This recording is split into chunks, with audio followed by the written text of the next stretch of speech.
Okay. Wow. Already a question. Well, for anyone who doesn't know my channel, hi, my name is Dr. Cindy Wang. I am a practicing GI pathologist, and this will be my AMA, basically, in time for ERAS ranking submissions. All right. So the first question I have is, do you have any examples of CP faculty questions? Oh, questions. Uh, well, it depends on if you are applying CP only or you're doing AP-CP. If you're CP only, I imagine the interview questions will be more research oriented. They'll probably focus more on the research you've done, your future goals for doing CP only, since it is very research heavy and lab heavy. And in terms of if you're AP-CP and you have a CP faculty, the interview questions will not be any different than if you were to get a AP interview. Basically, basically the CP faculties will ask you the same thing: why pathology, and what are your current interests, and what areas are you willing to explore. I don't think if you're an AP-CP candidate, they won't ask you anything specific about CP in general, because you're kinda applying as the broad, "I don't know really what I'm interested in, so I kinda wanna experience everything" category. So, yeah, that's that. Um, and in terms of, I guess, any updates, that is happening is the ERAS application cycle is basically done. I'm pretty sure most interviews are completely done by now, and Um, and if you are making your rank list, now is a good time to start contacting your favorite programs, because the program rank list gets submitted before your rank list. So the program rank list gets submitted, I think, by the end of the month, and your rank list is submitted sometime in February. In terms of how to approach programs at this point, if a program has already interviewed you and you loved it during the interview, the best advice I will give you is to write a letter of interest, saying that, this was great. My interview was great. I really enjoyed this topic. I talked with this and this attending, and maybe some bright points about the program and how it will help you, provide the future. And that you could send out to a couple of your top programs. The most important thing right now to send, if you were to send something, would be the letter of intent. That is different than sending out any random letters per se, because um, this is basically sending a letter to your number one program, telling them that you will be ranking them number one. And in terms of ranking them number one, you basically kind of have to do it.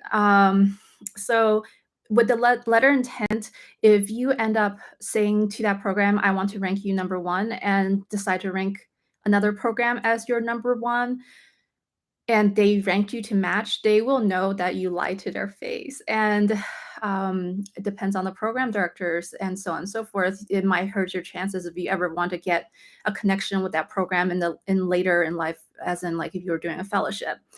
And well, um, there isn't much else to say in terms of the ranking. Definitely, the biggest advice is rank based on how much you like the program, not based on prestige. Mm, I can't really think of any reason to rank based on prestige, because unless your goal is to get into the most prestigious pathology programs, then yes, you will list them from one to whatever in terms of the places you've interviewed. But the best advice is to rank only the programs that you will not regret completely going to.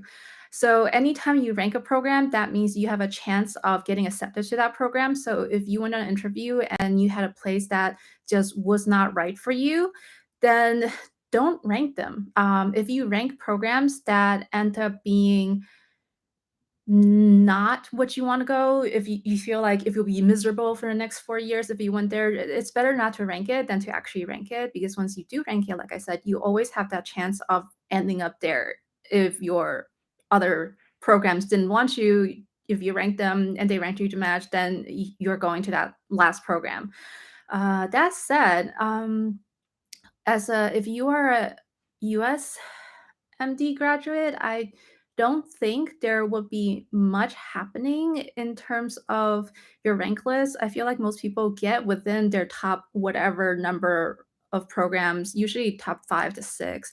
Um, and well, I guess it's a little harder now because the amount of applications skyrocketed the last few years, so more people are able to rank more programs. That might be able to drop your chances of ranking your top pick if you were, say, just an average applicant versus the applicant that every program is kind of wanting. And don't worry about if you feel like your number one program is a place that's beyond your, I guess, beyond what you think you could get in. That doesn't matter. If the program is your love, even if it's like a dream program, out of reach program, then you should still rank it as number one because if for any reason the program doesn't feel if they ranked you back, of course, if the program, your dream program, ranked you back at somewhere on that list, there's always a chance that you'll get off that list and go to your number one program.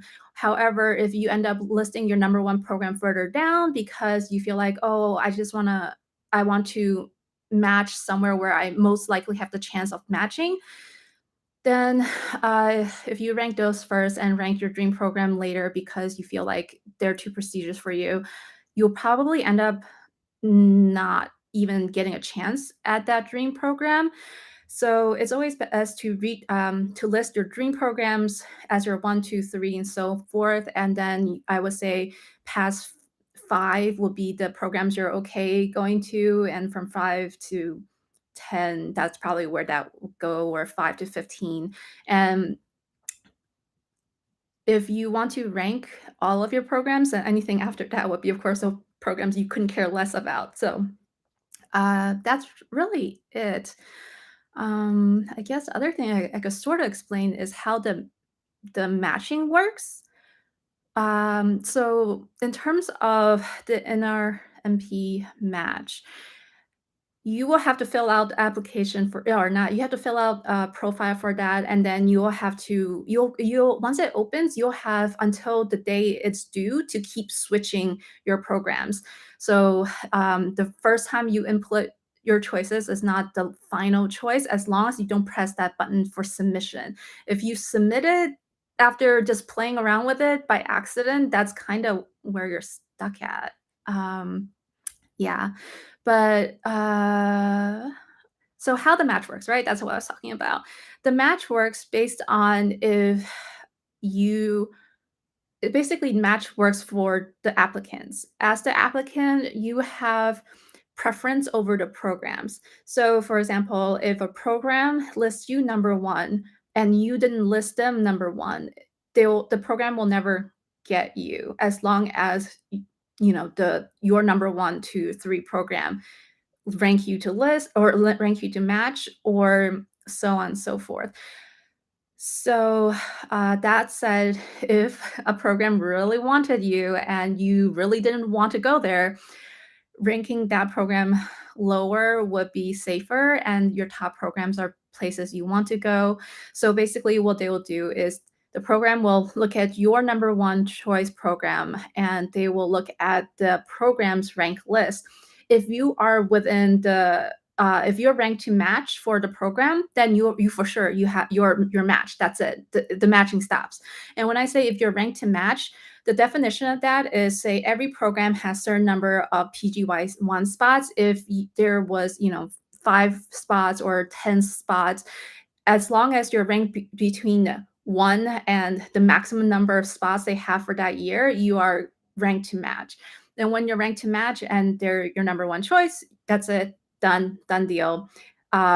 if you ranked a program number one and the program did not rank you to match, so say the program has 10 slots and they ranked you number 24, that does not mean you have absolutely no chance of getting into that program. What that means is you just have a more difficult chance of, well, it's not like you have a difficult chance, it's that your chance, the lower down the list of the program you are, the less the chance you actually match to your number one program. So, for example, your number one choice program is 24, and then your number two program is the number two program you ranked ranked you to rank you to match, right? So your number two program give you a rank to match. So right now you're tentatively matched for the number two program because they really loved you and they ranked you to match.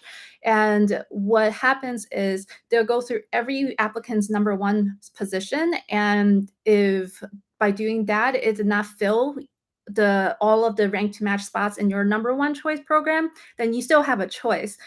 You still have a chance. So as the people as they go down the list and so forth and match to your number one program, as long as a number of people did not rank at number one, and you still have they end up going down to like, oh, their number 12 person didn't want to go to their number 13 person didn't want their number 16 person wanted to go, and finally they come down to you and they still have a spot and you wanted to go, that way you will still manage to get your number one program. um, that is the ideal works. So definitely you rank based on how much you enjoyed interacting with attendings, interacting with the residents, and so on and so forth. Always rank your dream program number one. Mm, and oh, hi. Yes, hi everyone. Um, well, that was really it for what I wanted to mention because I know the match for pathology residency is always a big question. And there's really not a, I mean, I guess there's some blogs out there detailing what it is. So I'm just being another resource of providing you guys how the match works and encouraging you to really apply to your dream program as number one. And well, I hope the 2023 match goes great for everyone. And that way everyone be happy. So I guess there's really no questions in the chat. Um, I guess I'll just keep rambling for a while. Uh, so, updates to my video that I kind of released the last few weeks about becoming a new attending. Uh, since I made that video, which was like 3 months in, now I'm 6 months in, I feel already much better. I I managed to basically decide that these are the cases that actually need to be urgently addressed, and these cases don't need to be urgently addressed, so I don't have to work on those cases at night or on the weekends, and they could just be pushed until the next business day. And so because of that, I think I'm working less nights and less weekend time, which is perfect. I mean, that's basically a good chunk of my original stress that I need to sign everything out as fast as possible. And that kind of reduced the stress. Okay, internet and regret with MMB. Yeah, so pathology residency in the US, you're not required an internship. Some long, long time ago, for pathology residency, you still had to do an internship in medicine or surgery or so on and so forth. And then the next 3 years will be your pathology residency training. Now, it's been years since they got rid of that requirement. You just apply and you go straight into a residency program for pathology and you train for the 3 or 4 years based on the track you pick. In terms of sh- should you do an internship to get to pathology residency, the only reason I would even suggest that is if you don't have a great application, you don't have really good letters from any doctor, and you, I guess, especially for international grad students, you've been out of training for a while or something that really dings you in terms of a good applicant, then you may want to apply for intern year, and then during your intern year, apply once again for pathology residency.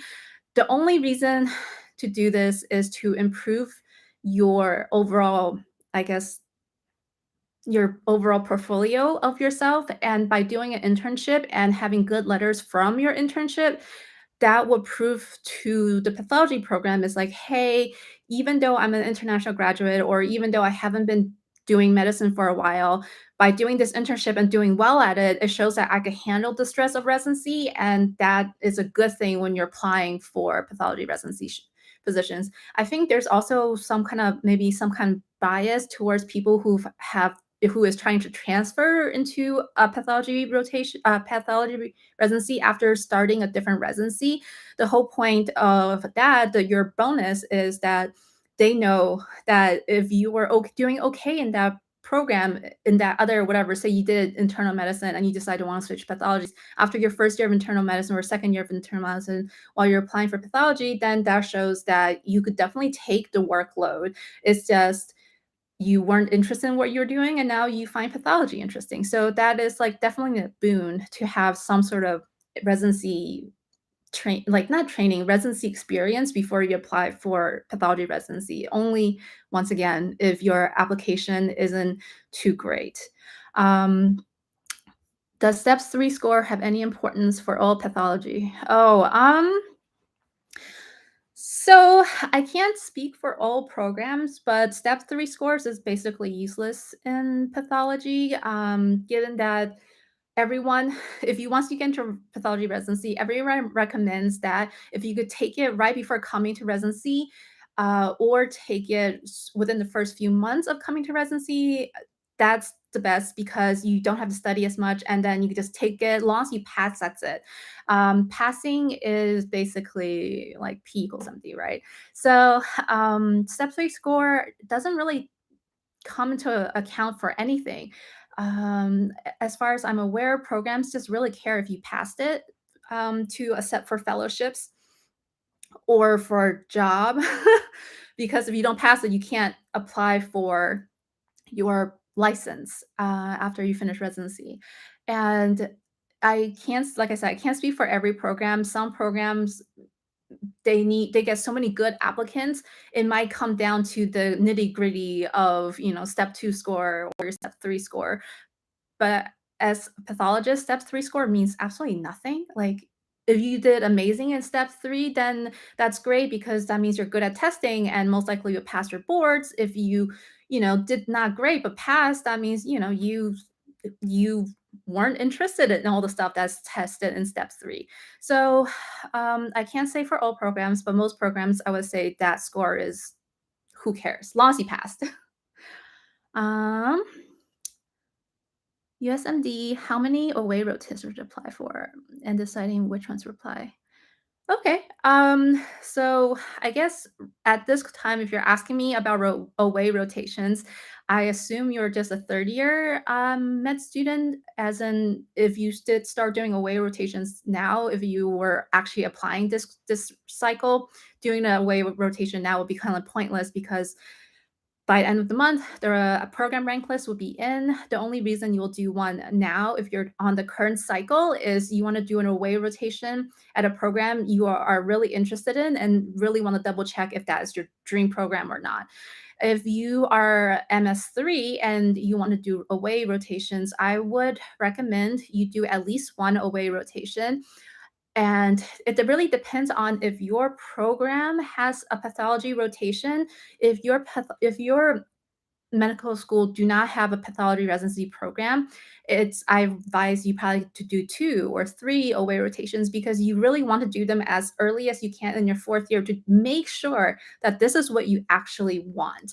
Um, and also away rotation is a one great way to get your foot in the door for the program you want. So if you already know as an MS3 that your dream program is, say, whatever. Your dream program is this program, and you really want to go there, but your application is kind of like iffy or like average. Basically, your application is average, and you want to stand out to that program. You should try to do an away rotation at your dream program. That way, it's kind of like, well, good and negative. It's kind of like a month, like a 2 week long or month long interview process. Because if you go to your dream program to do a away rotation, you kind of have to be on constantly on your best behavior, and you have to constantly be show that you're engaged and you are willing to do anything to show interest.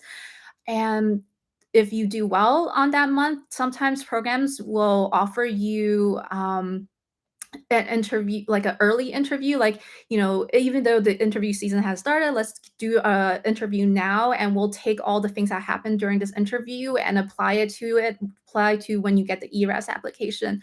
The other thing is some programs would be like, oh, if you did an away rotation here at my program, then you're definitely who showed interest. And so we'll most likely send you an interview invite, even though you're not like their desired portfolio of what they think a med student should be. So, um, away rotations, they're a really good help to get your foot in the door as long as you do a good job. And I would say do at least one away rotation, because pathology based on different programs is practiced so differently. Different attendings like prefer different ways of signing things out, and certain programs like to do blah testing. Another program was like, oh, we don't do that testing. We like to do this testing, and so on and so forth. And it's also really good to see a variety of programs and how the interaction between residents are, between the attendings, how they grows, between the PAs, and so on and so forth. You just have that insight knowledge when you go on a away rotation. So that's why it's something you should do at least one, of course, if money allowed. Um, Third year is a word to take time off from clinic to focus on research. Uh, so Fuzzberry dessert. No, what is it? Mr. X.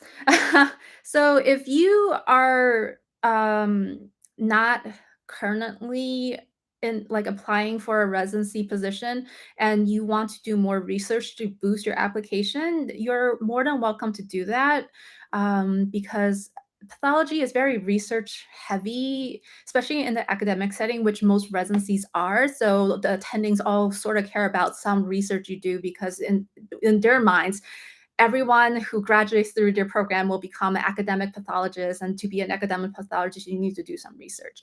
Um, so yeah, that would be a great thing. And if you're interested in CP only, then you have to do research. Most people who get accepted to CP only programs are people with an MD, PhD, or some equivalent degree who's done extensive research in a topic. And those are really the kind of people CP only residency spots go to. It's not if you have done no research or no clinical research or anything in the CP kind of world, like if your research was not on immunology, chemistry, or microbiology, or so on and so forth, it's okay. But if your research was on one of those topics, then it shows that you are very involved in pathology kind of related research, and that shows really well for CP onlys. If you're APCP, the research component is nice to have, but it's not an absolute requirement. Um, which do you prefer?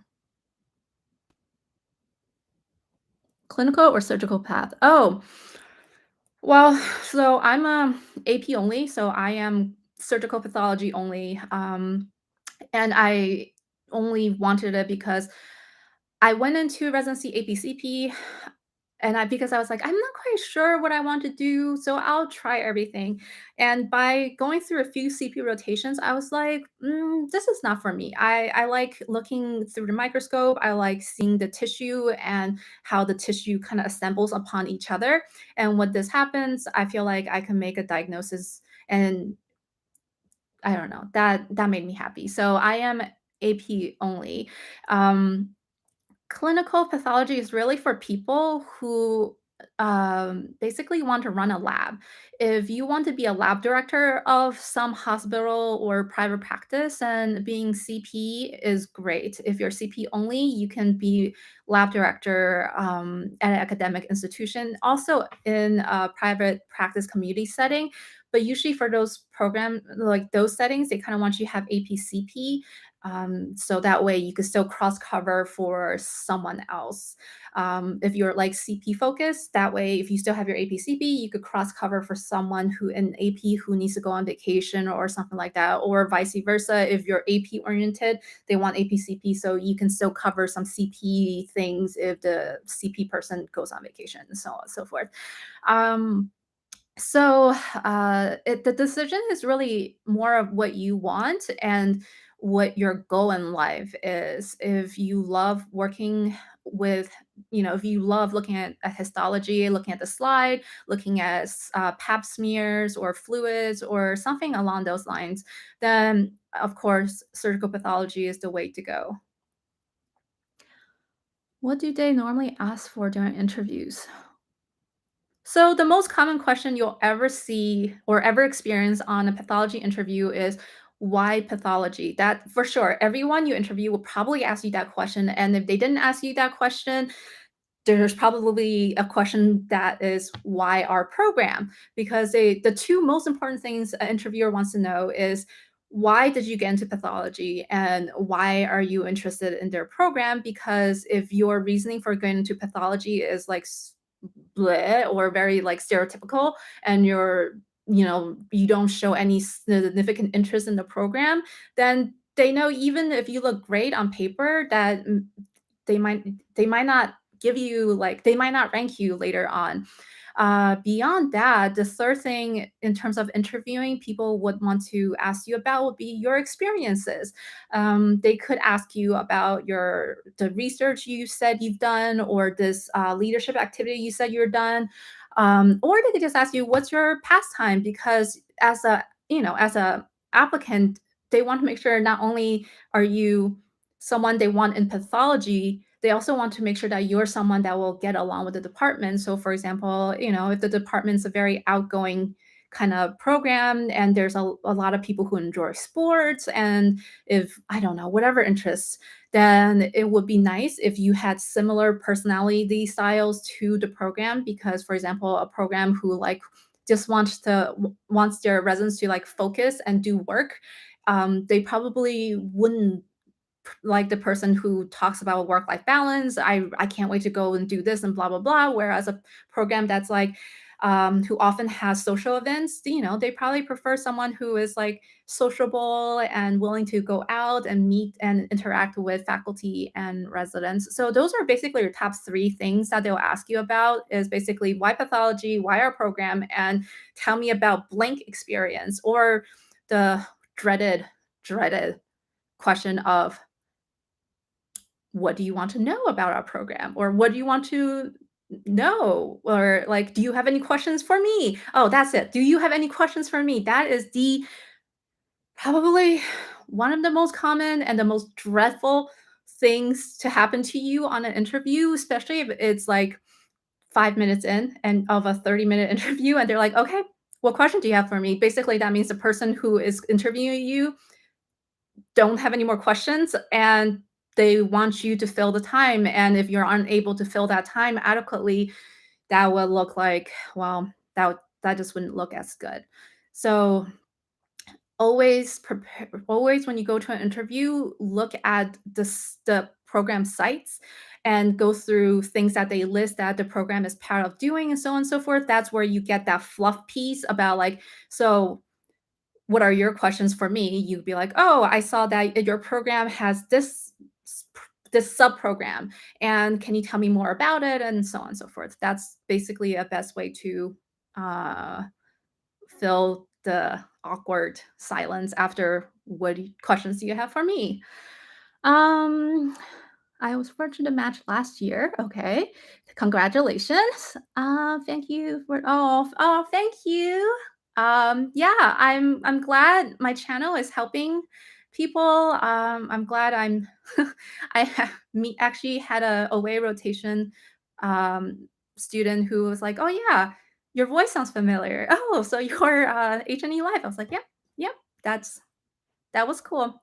Yeah, so as always, if there's something that you really want to, uh want to know, always when this video is over and you forgot you to ask, definitely write it on the comments below, and I will, as always, batch answer any comments because I don't have, all the time to answer all the questions all the time. So my goal is to maybe answer a batch of questions every week. Waiting for more GI lessons. Oh, yeah. Yeah, so, the Pathology 101 series, I will probably doing more of that. Actually, doing those videos are less work for me than making, a more informative video. So, I think now my time is getting more and more restrictive. I'll probably do more educational videos, especially on the easier stuff, the bread and butter of GI pathology. Yeah.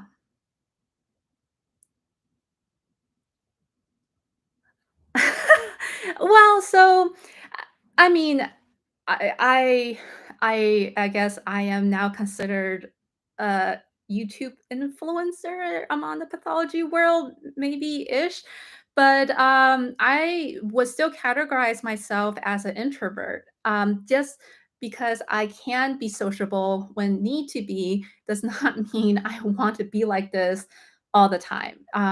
Constantly socializing and doing things makes me exhausted, so I truly fit the pathology description. I'm an introvert, and thank God I have an office I could sit in by myself, and I only have to, work with the residents, for a couple of hours a day, and then rest of the thing could be done through text or email or something.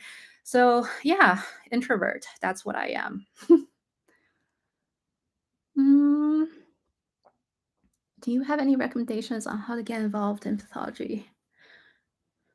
So, pathology research, the easiest way to get involved is if your medical student have a pathology program, then you can basically ask the program to give you if they have any pathology related research that you could do as a medical student. Usually, that's basically some sort of clinical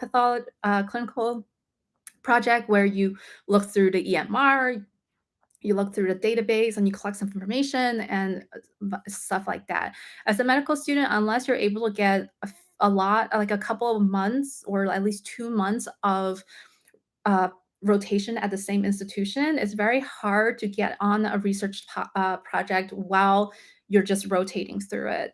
Especially if your pathology rotation is just 2 weeks long, it's not really a feasible way to get pathology research, but if you're proactive and you reach out to the pathology department, and even if you're not doing a rotation that year, um, it's always good to let your name be known to the program, and it's always good to reach out saying like, "I'm, MS whatever, very interested in a pathology residency. I was hoping, I could maybe discuss with you any projects that you may have that as a MS whatever may be able to help with." That is probably the best way. It's if you don't have a home institution that has a pathology program, it's a little tougher.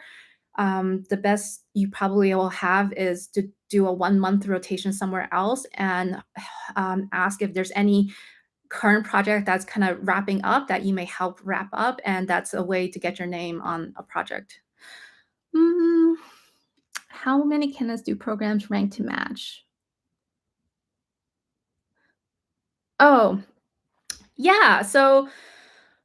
Um, so a program has nowadays programs can get as so many because now I feel like since all the interviews are remote, you don't have to make a very, make much of an effort or financial effort to go and travel and interview at the programs. Programs get a ton more like applications. And in terms of the applicants to interview ratio, usually that ratio is 10 times the number of spots. So, for example, a program has 5 spots for the next year, they'll probably interview about 100, 120 applicants at best. And if a program has 10, they might interview sorry, if a program has 5, they'll probably enter around 50, 60, 70 applicants because any more than that, it will be hard to accommodate. If they're a program that has 10, they will probably, interview for 100 to 120 spots. That said, I think the more well known a program is, the more comfortable they are interviewing with less people because they know that they are a highly desirable program and the applicants that will be applying to it is probably pretty good and they only interview the ones that had a good ERAS portfolio, then they probably don't have to keep searching for more applicants. The smaller programs, even though they say only have 3 spots or 4 spots, they might go ahead and interview more if they aren't a very well-known, well-desired program. That because they know even though people interview, they're probably interviewing as a safety school or something like that. So they need more of a ratio of interviews to available spots because they also don't want to go unmatched.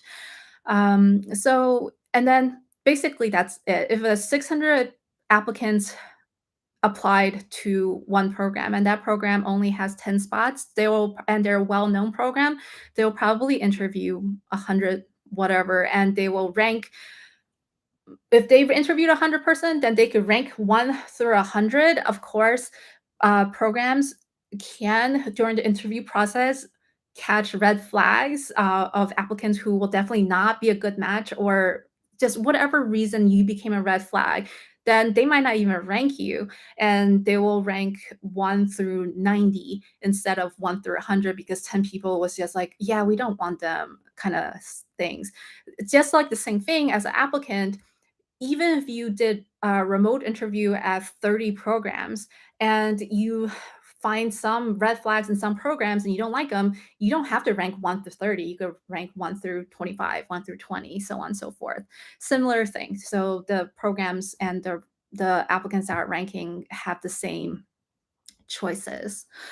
Um, and in terms of competition, when so many applicants, once again, because of all of the increased applications to all programs, um, you even though there's more applicants and their programs probably aren't interviewing more than they are usually. If they are, they are interviewing a little more.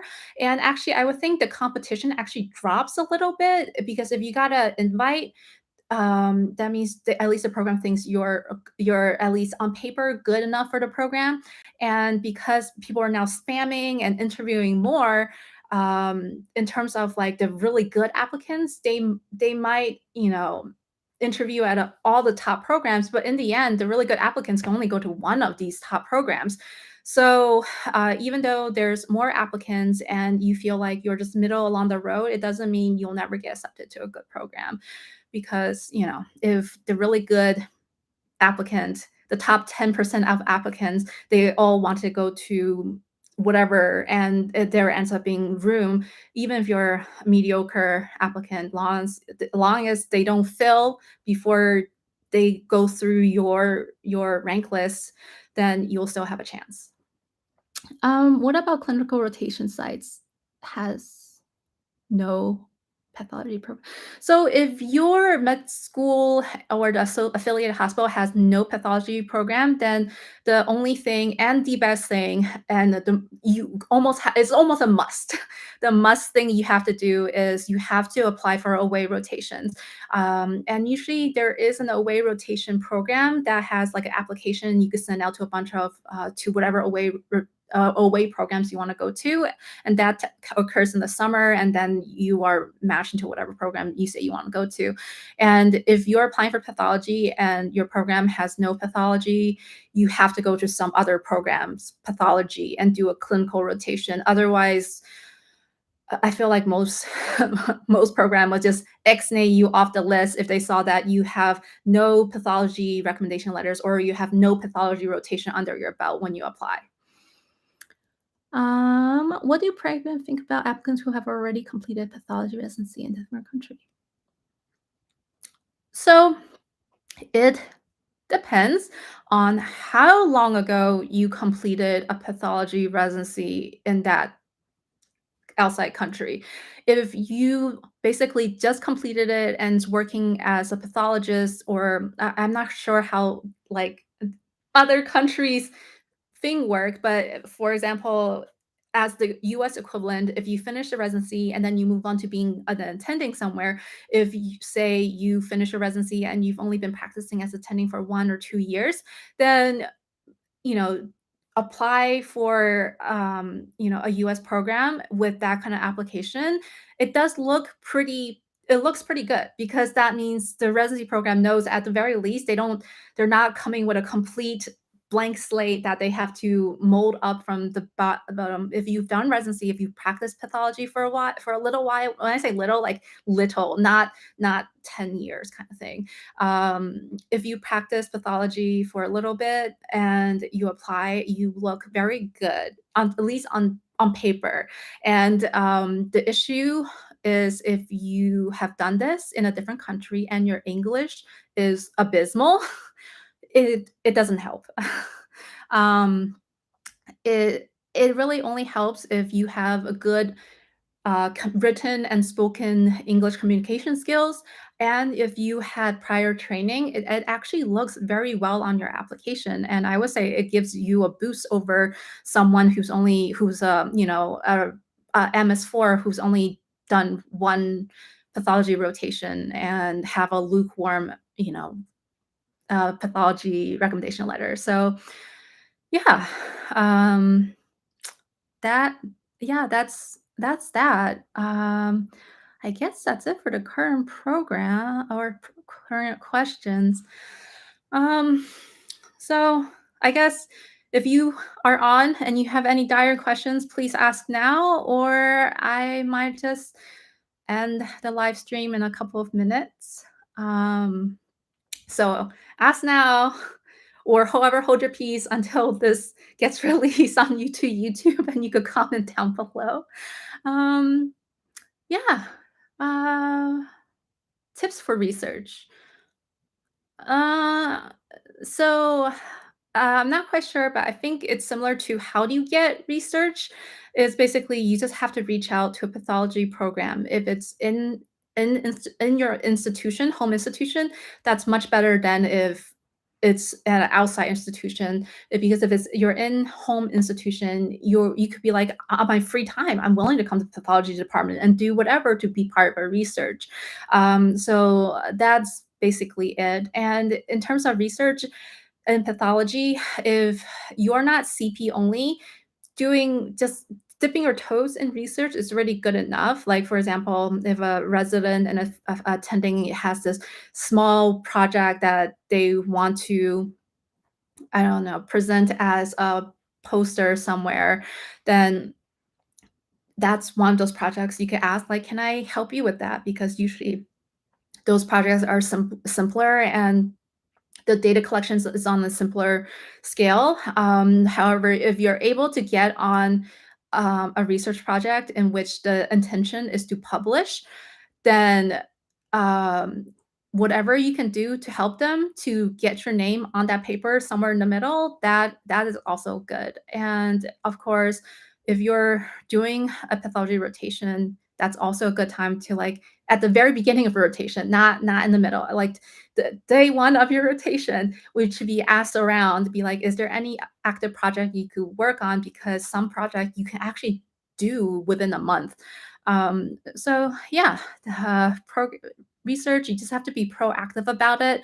Most people will not come to a medical student and ask you to participate in research because I mean, there's some bias going on, of course, because they feel like med students don't know enough about pathology. Med students whatever, and if they add a med student, if they like ask a med student, that probably be more of a burden.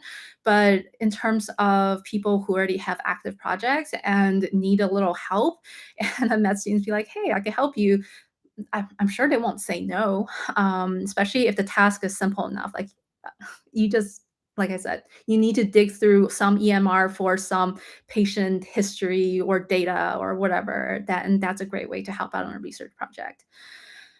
Okay, I guess that's it. In terms of my future plans for the channel, I feel like for the next few videos, it's probably going to be educational of like videos with more virtual slide and basic GI pathology information. And I think once I finish the pathology 101 of the most common colon things, I might start presenting like one interesting case per video going forward.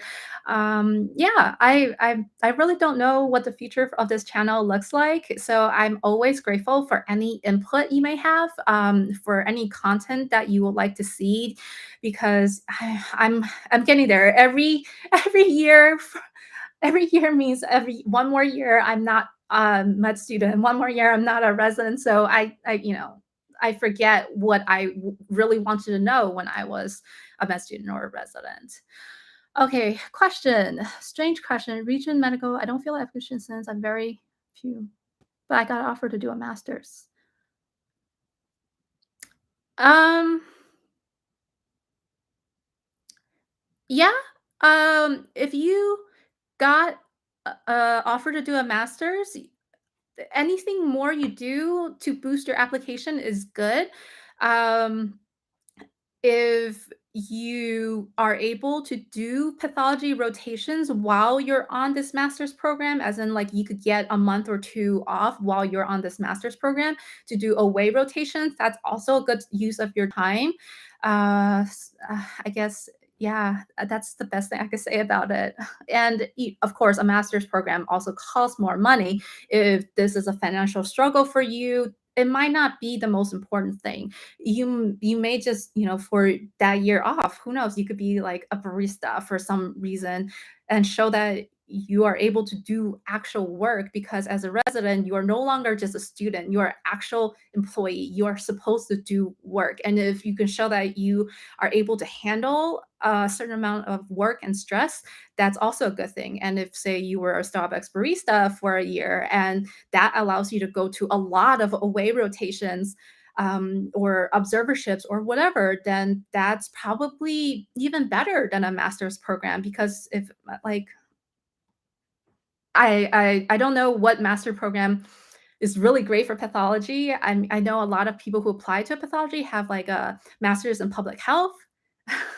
But it's really up to you. If you have the money for a master's and you're interested in the program, I would say do it. Um, First year pathology resident, any tips for studying? Oh, studying for pathology it's an interesting question, because it's really depending on who you are. If you are a visual learner versus someone who just loves to read, if you're a visual learner, a textbook might not be it for you. Reading through a textbook is very boring. I tried doing that because that's what all of the attendings like. All of the attendings like, if you ask them, "What can I do to improve my skills?" They're like, "Oh yeah, just grab Sternberg's or grab Ackerman's and just read the books from front to back all together." And uh, that's the most common advice you'll get from attending. But however, I feel like that's counterintuitive, because if the attending don't know how you study, that advice is practically useless. Um, what you can do is, there is a lot of online resources for like questions written by ASCP, which I think those questions are free. You could also buy some question books that are good for example, if you have Sternberg's pathology, they also make a companion question book. So that companion question book is good for pathology residents who kind of want to learn based on pictures or based on question style, like answer and so on and so forth. And in terms of another thing I would recommend is to buy the smaller textbooks like the biopsy interpretation series because that's an easier read. It has more pictures, and you could get through it better. It depends on how your program is done. If your program is a general sign out, it I guess it doesn't matter what you read at what point because you'll see a little of everything. But if your program is subspecialty sign out, then for example, next week you're going to be doing GI. I would recommend reading up a little bit on GI, and that's a good way. And while you're doing to read more on GI, especially on the stuff that your attending was like, oh, here's something. This is interesting, and they teach it to you. It's good to go read up on it by yourself. So the next time it shows up on your previewing, you can press attend and be like, hey, look, you taught me this thing yesterday, and I learned it, and now I can make the diagnosis the next day.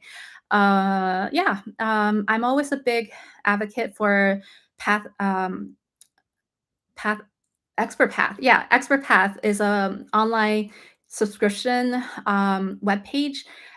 It's great for summarizing it's like a good summary of important things you need to know for different diagnoses or differential diagnoses for different things. And then the free version of that is Pathology Outlines.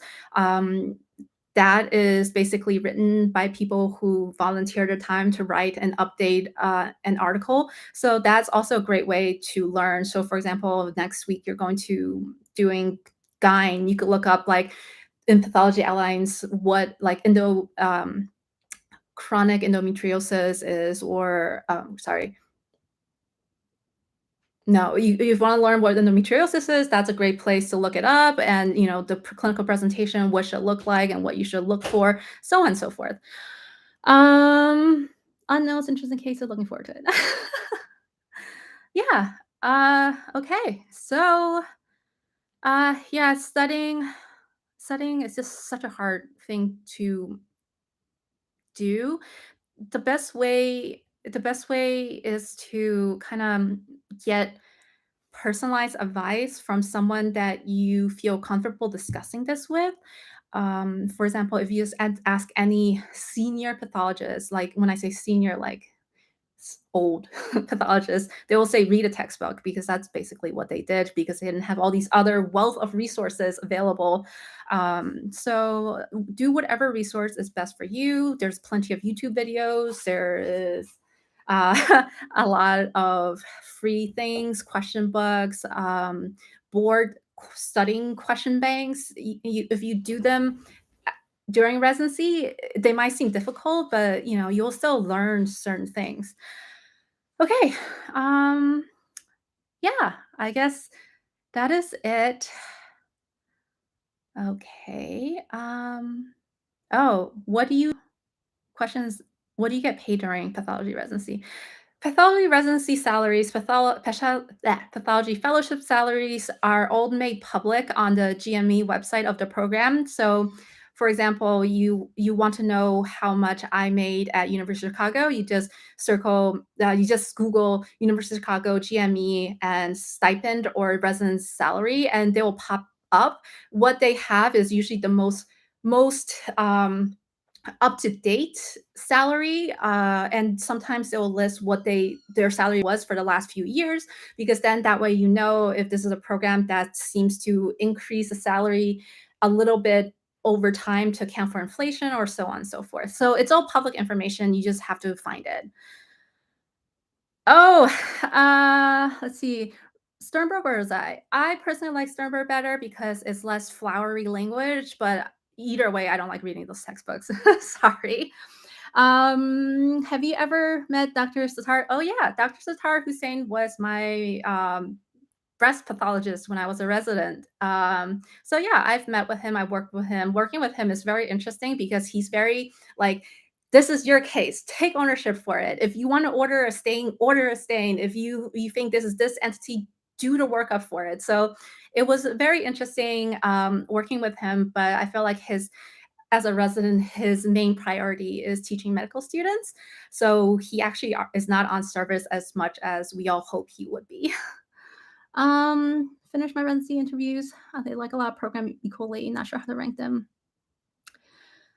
Okay, so I kind of talked about this at the beginning, but I'll just summarize. When you're ranking your interviews, programs you've interviewed at, rank based on how much you like that program or how much you want to go to that program because it's closer to family or whatever. You don't have to rank it based on prestige. Rank it based on what you actually want, and something that you absolutely don't want. Don't rank it. So I would just recommend you ranking from personally what you want from one to however many because like I said, the match favors the applicant. So if a program is your number one choice and the your number 15 choice ranked you as their number one choice, they will never get you as long as one of the programs before that ranks like you get matched into it. So just rank based on where you truly want to go, even if you think it's an out of reach dream program. Still do it. Still rank that one number one. It doesn't hurt you because if you have zero chance of matching to your number one, then they'll just go straight to your number two, and so on and so forth. um, how's it? I know it's not one thing, but what's the most important thing to match into pathology? That is a very generic question. So the things that looks the greatest on your application is number 1, probably doing a pathology rotation or 2 or 3. The more pathology rotations you get under your belt, the better, and it's always good to do it as, like, say, a away rotation where you're clinically involved with the everyday, sign out, grossing of the thing versus just, I did an observership and I watch everyone do this, this, this, this. So I think having a pathology rotation is the most important thing you need to do if you want to apply to pathology. Everything else is just, I guess, mm, uh, I don't know, decorations on top. Oh, what's that term? What's the term? It's just like the fluff on top to enhance your central core. So yeah, do pathology rotations. Okay. Wow. It still somehow ended coming up to an hour. I guess any last yes, icing on the cake. Thank you. All right. Any last nine questions? If not, I'm just gonna sign off soon. And all right. Alternative rotations. I'm not a student anymore. Alternative away rotation is observership. So an away rotation is only possible if you are a medical student who hasn't graduated medical school. Observerships are what you do through the program itself to be like, hey, I want to come and be part of your program and observe you for a while. It's different than application for away rotation. So if you're graduated, that's it. You have to do like observership, and hopefully, when you're doing your observership, try to get as involved as possible. Try to like make it sure you're emulating away rotation because medical students who go on away rotations gets graded for that away rotation, whereas as observership, you're not graded on anything. So the more involved you are, the better as an observer, and the better impression you'll leave on that program. And if you already graduated and if you have nothing else going on in life, do as many rotations as you can without, of course, breaking the bank. And pathology and radiology, oh no, pathology, radiology, they're not coming together. There's like, no, it's just like day and night. Like literally, we're day and they're night because they're all about the uh most likely differential thing. It's like most compatible with this. Whereas for us, it's more like we see what it is and we're like, if we can say this is what it is. And when we really can say this is most likely what it is. And yeah, no, pathology, radiology, never combining. Oh, another big thing people keep asking about is AI and pathology. No, AI in pathology will never replace a pathologist. So if you are going to become a pathologist, say in 15, 20 years, you're never going to be out of a job or obsolete. Um, so the demand for pathologists, like any other medical specialty, it's keeping going up because the patient population keeps getting older and living longer. The older and the longer you live, the more things going wrong with you, and so you'll always need more pathology. And so the need for pathologists will only like increase. But the thing is, we're only churning out so many pathologists at a time because I guess the overall lack of interest in pathology. And we're only churning out certain numbers. So the idea is like this number of graduates this year accommodates the number of pathologists who are retiring.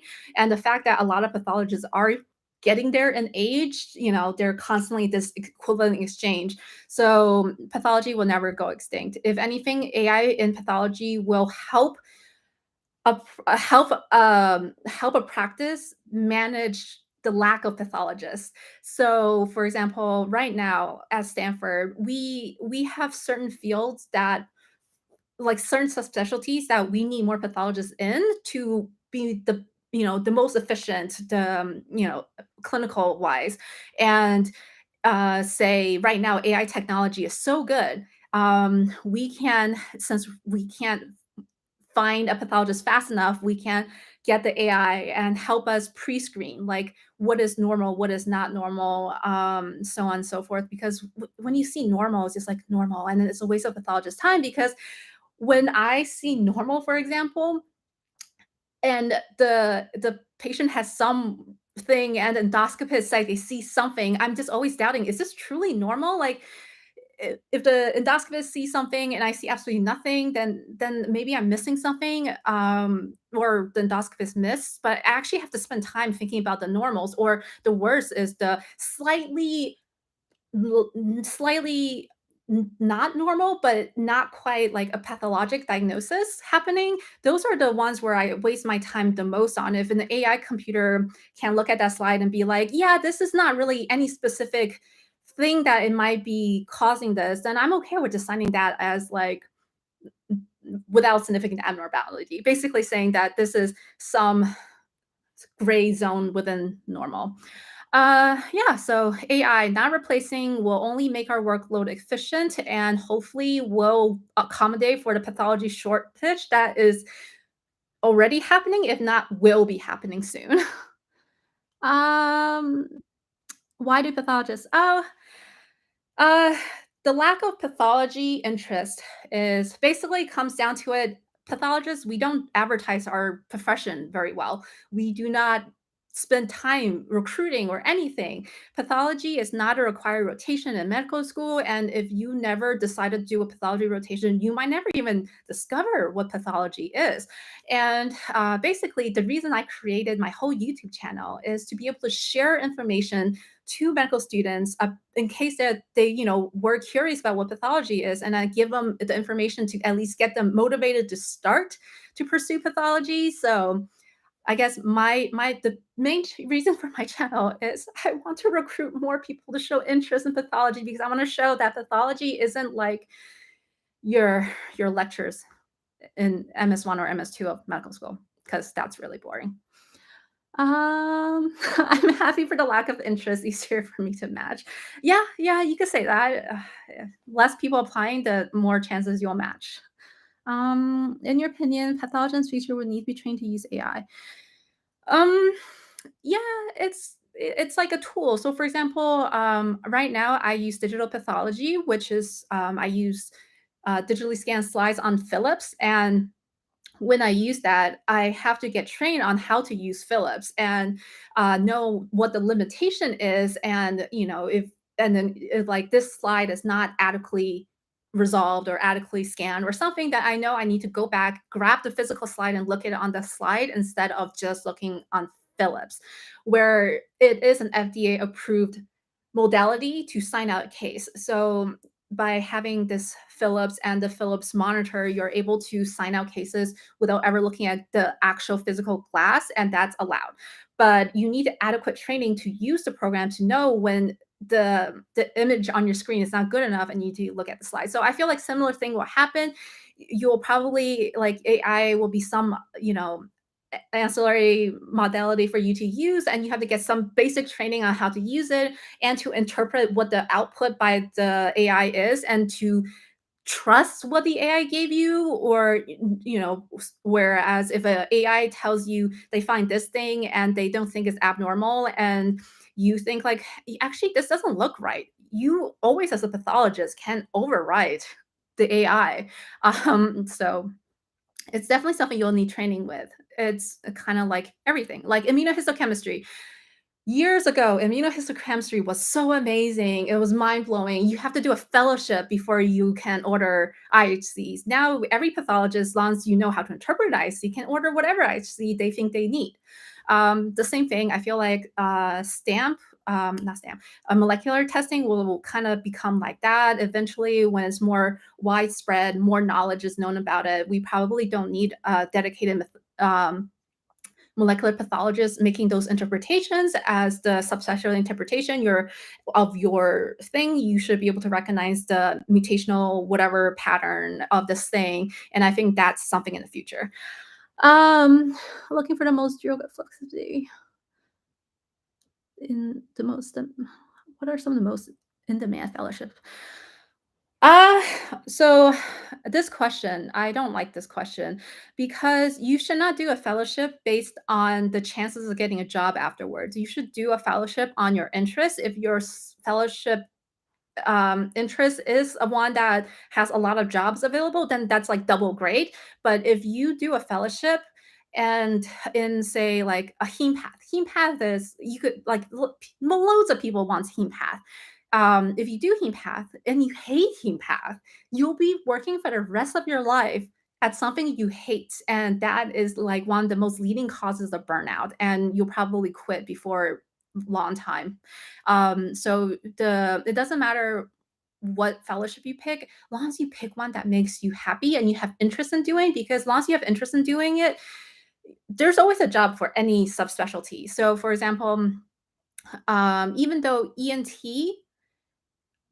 is so like head and neck, ENT, whatever, is not a very popular fellowship, but there's plenty of people who want that kind of fellowship trained person. So even though the jobs are not like the fellowships is not that light, but there's usually like a need for one everywhere. So of course, once again, if you were to do a fellowship in surgical pathology, like generic surgical pathology, then in that field, technically, you could say you're more trained in every subspecialty than you could be like signing out anything. That will give you the most flexibility, I guess. But never, I would definitely say never do a fellowship just because that that job will give you more money. It doesn't matter how much money a job pays. If you're miserable, it's not worth the money. At least that's for me.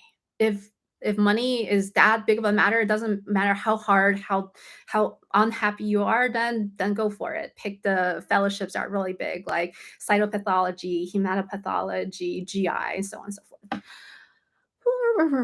Timelines, would you mind talking about molecular fellowship? How important? Okay. So, asking these last few questions. So, molecular pathology fellowship, it's not offered at every institution. It's really offered at major academic institutions. And um, as a molecular pathologist, you can do it as AP only or as CP only, but most places prefer you to be AP-CP because there is some need for you to be able to recognize where to harvest the tissue on a slide to do molecular. And of course, if you did molecular in a private practice setting, they also would want you to be able to confirm, yes, this is actually cancer, and we could pull the material to do the testing. Um, so it really depends on where you practice, but the safest bet is to do APCP for molecular fellowship. And you basically, once you're done, you can run a molecular lab, as the medical director, or you go to a program that doesn't have a molecular lab yet, and you could offer to be the person who set it up for the program, and so on and so forth. And also, molecular has a lot of private practice jobs. Like when I say private practice, I mean like industry jobs. Okay, eyesight. Last thing, eyesight. Eyesight. Long as you're not legally blind, if your vision can be corrected to some degree of normal, you could do pathology. Uh, Because I don't remember. I have myopia, I think. Like I can see up close, can't see far away, and I wear contacts, which corrects my vision, so I can do anything in pathology. Or the other thing is if you wear glasses, the same thing applies. Or if your eyesight isn't abysmal, the objectives on your microscope can be modified so that it kind of corrects your vision anyways. So eyesight, long as you're not colorblind, I imagine colorblind might be hard. And as long as you're not legally blind or on your way to being legally blind, I don't think eyesight will prevent you from being a pathologist. All right. All right. That's a lot of questions. Wow. I guess this kind of really picked up towards the end. And I guess that's it. I want to say bye and always continue to follow my channel, like anything, I don't know, subscribe, hit the like button, whatever the YouTube algorithm wants you guys to do. So people will, they will show my content more frequently on uh, other people's feed. Yeah. Yeah. So yeah, I hope I answered your questions. If after watching this live, YouTube live, and there was something that I didn't answer, like as always, write a comment down below, and I will get to it hopefully within the week. All right. Thanks everyone for attending. Bye.